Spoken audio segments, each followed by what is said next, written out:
நம்ம வீட்டில் பாருங்கள் சூடான முட்டை கிரேவியும் முட்டை தொக்கு மாதிரி வச்சுட்டேன். சூப்பராக இருக்கு பாருங்கள். அதுக்கப்புறம் இந்த பக்கம் சுட சுட பூரிங்க மலைக்கேற்ற மாதிரி.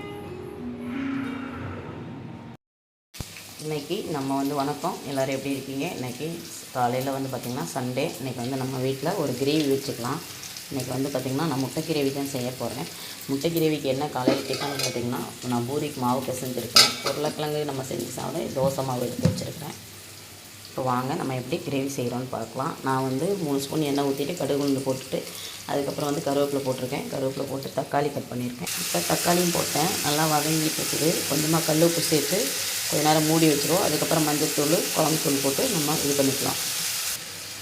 பாருங்கள், தக்காளி நல்லா வெங்காயம் நல்லா வதங்கிடுச்சு. இப்போ நம்ம ஆச்சி குழம்பு தூள் போட்டுக்கலாம். சூப்பராக இருக்கும் இது இந்த மசாலாவுக்கு.